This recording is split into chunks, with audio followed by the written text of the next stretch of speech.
Welcome to this summit on innovation for active and healthy aging. My name's Peter O'Donnell. I'm a journalist here in Brussels. I'm one of the editors of European Voice, which is shortly to become Politico Europe in a matter of weeks. I don't know if you had the time on the way in to have a look at any of the digital technology on offer in the lobby to make aging more active and independent. I did. I can tell you, I feel 10 years younger already. Linking technology and aging is what we're here today to talk about. When Jean-Claude Juncker created his new commission last November, one of his priorities was to see digital research turned into successful European innovation, to bring new entrepreneurship, encouragement for startups, new take-up, job creation. The objective was that citizens and businesses should take full advantage of the potential of digital technology. This conference is one concrete example of meeting that goal, and at the same time bringing benefits to Europe's older citizens, to its health systems, and European society in general. The person that Juncker gave that task to was already a distinguished figure. Energy Commissioner in the previous Commission, a leading figure in the German Christian Democrat Party, the CDU, a long-serving elected politician, and former Minister-President of Baden-Württemberg. So it is entirely fitting that this conference should be opened by that man, and I'd ask you please to welcome to the stage, to give the keynote address, the European Commissioner for the Digital Economy and Society, Günther Oettinger.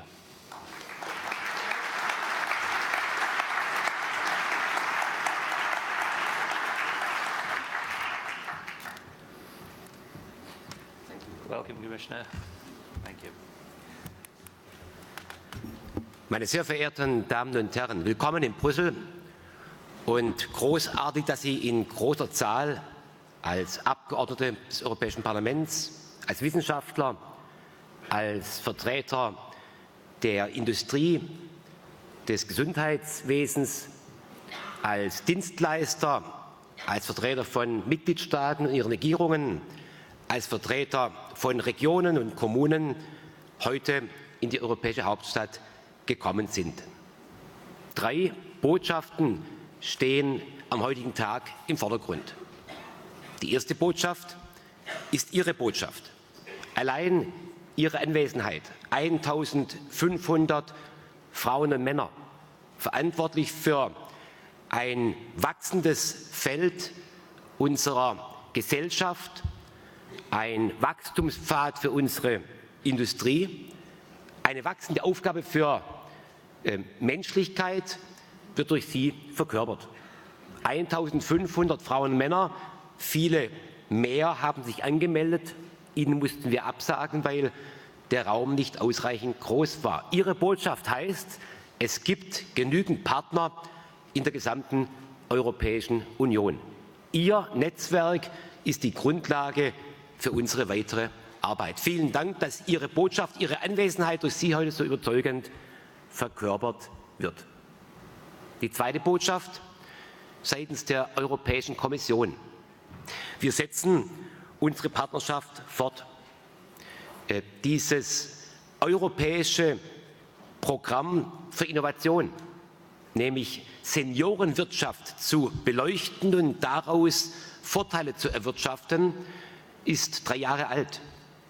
Aber auch die neue Kommission, Jean-Claude Juncker und sein neues Juncker's Commission and his new team and our European budget they're all convinced that there is a future for this project. We are therefore at the beginning of this partnership. We, over the next 5 years, want to continue this program, deepen it, secure and build upon the network. We want to create added value for jobs, industry, growth, quality of life of elderly European citizens. With Horizon 2020, our European research budget, which is intended to cover the next 6 years, finance research for that period, that is a credible and convincing offer. We have a large amount of euros invested in research projects for the whole area of the senior economy. In my sector, the digital sector, we have 1 billion euros earmarked for this area. So there's a clear message coming from Jean-Claude Juncker and the new Commission for the next 5 years of our mandate. The European budget, the research budget, Horizon 2020, give us two bases. We're making two offers to you. I think the message from us is clear. We intend to continue the partnership with you. Europe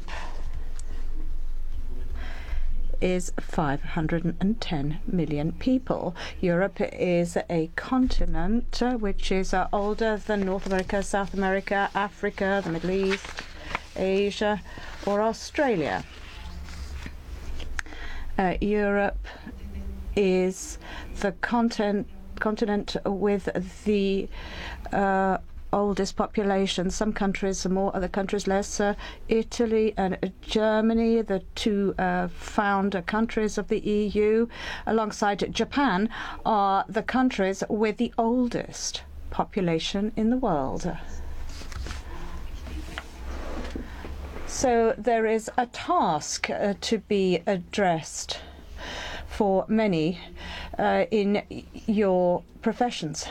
Let me come on to today's priority, that is the services and advantages for healthy long life in Europe.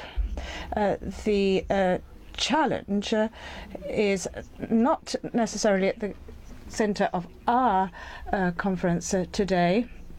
The idea is that everything has to remain fundable.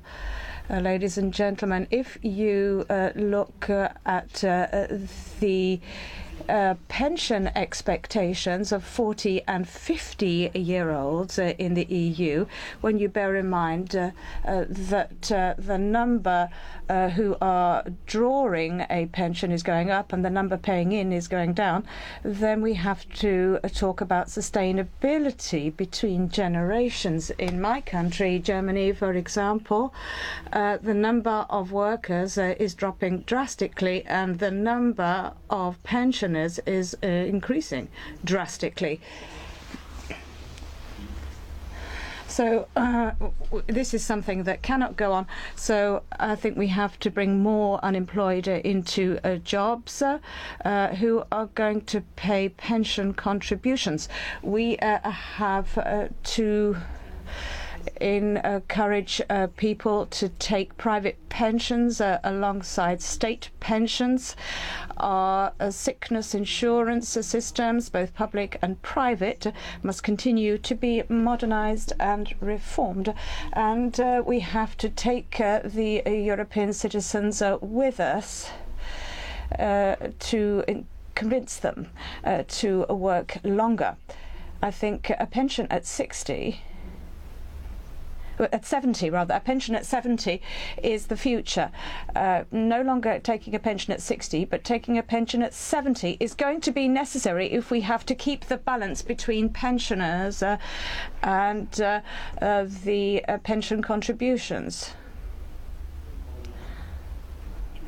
We also need to integrate migrants. We need young citizens for the rest of the world. From the rest of the world, we need mobility in the European labour market. But we have to work longer in the week and in our lives generally if we have to strike a balance between those paying in and those taking out. Otherwise, poverty in old age is a real threat, and that, of course, should not be the aim of our future policies. So pension reform is necessary. Continue to train people so that older people can continue to work. Retraining is necessary too, because if you look at the exhibition outside, the healthy aging, what is possible as far as welfare is concerned for older people. There's all the nonetheless costs a lot of money. So today's message must be we have to do everything to ensure that everything that we are offering is fundable or becomes fundable, which means people are going to have to work longer. And with an intelligent reform of our old state pension and social security systems, this is the only way to do it. Healthy and healthy lives, longer lives. So we are going through a revolution at the moment, particularly in my sector. It's a digital revolution, which is a huge opportunity for independence and higher quality of life, but it's a risk as well. Whoever doesn't have basic digital knowledge, if you can't use a smartphone, or if you won't learn to use a tablet, if the applications in the area of security, weather forecasts, traffic forecasts, life in a city general, if you don't know how to use these applications, then you're going to be left out. The danger of a split in our society is huge. A split between those who are digital natives, in other words, they were born during the digital age, they were born into the digital society when they had an iPhone as a child. They can master everything with their small, nimble fingers, and a split between those and the others who have not managed to come into daily contact with the digital society. So older citizens in all European countries have to be given the capacity of participating in the digital world, being a member of the digital society, which is our future. On the one hand, we need other equipment, bigger equipment, easier to use, and we need courses everywhere. We need to make clear to people that basic digital skills contribute to quality of life. It's the ticket to using services. It'll make it easier for you to grow older if you have these this equipment. If you have a smartphone, smart tablet, perfect. If you have a smart home, for example, smart home, that means that you have digital remote control of heating, for example, digital shopping, a digital fridge, digital infrastructure in the cellar, your washing machine, the use of cheap electricity. This revolution is energy efficient, it's cost efficient. It improves the quality of life, but only for people who understand this technology and can use it. This is the digital revolution. Huge opportunity for quality of life, but only if you know how to use it. Only if you understand how it works. E-health, we've dealt with in previous conferences, using digital services for health. We go to the doctor today whenever it's necessary, and sometimes we go when we feel that it might be necessary, but in future the doctor will know via an information bracelet on your arm what your health is. The data on your body will appear on his computer, on his tablet, your circulation, how many heartbeats a minute, what your temperature is, whether you've taken the right number of tablets at the right time of day, whether you're eating well, whether you're drinking a limited amount of alcohol, and the doctor will go to you if he's worried, not the other way around, which improves your health. It brings down costs. It optimizes the meeting between doctor and patient, the digital revolution, the health revolution, therefore. But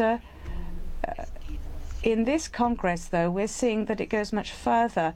Healthy aging with a high quality of life goes far beyond health services in the restricted sense. It goes far beyond the digital revolution. So for the next few years, we are going to offer you European monitoring of projects, setting up a network between science, the health industry, service providers, and the public authorities, member states, regions, local authorities. All these are important to us. We are developing a European network, but one thing we can't do. You are responsible for the local network. The European network between science, industry, society and service providers, that's necessary. But even more necessary is the local network, because it is the network of our elderly fellow citizens.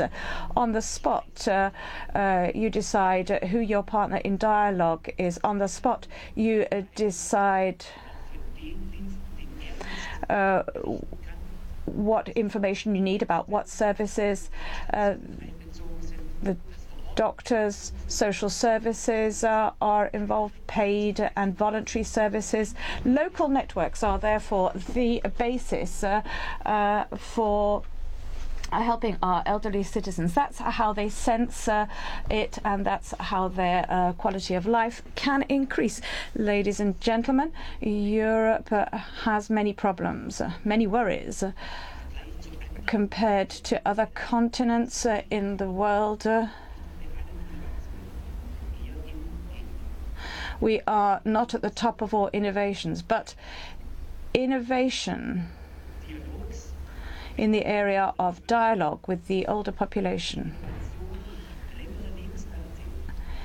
innovating in the area of longer and high quality living, healthy aging, in your 70s, 80s and 90s. This could be an innovation where our Christian image of man and our approach to humanism is expressed, love for our neighbour. It's the way that we can express ourselves in the same way as some regions are doing in Asia and in America.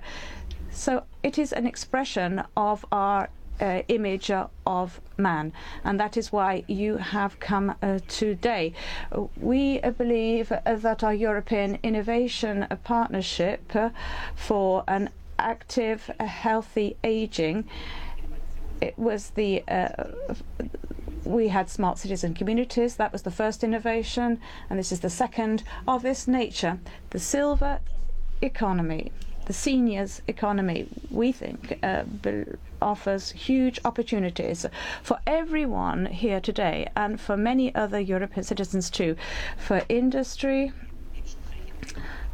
which can manufacture equipment for homes so that you can stay in your own home longer, for the IT economy, hardware and software manufacturers, for communications industries, service providers.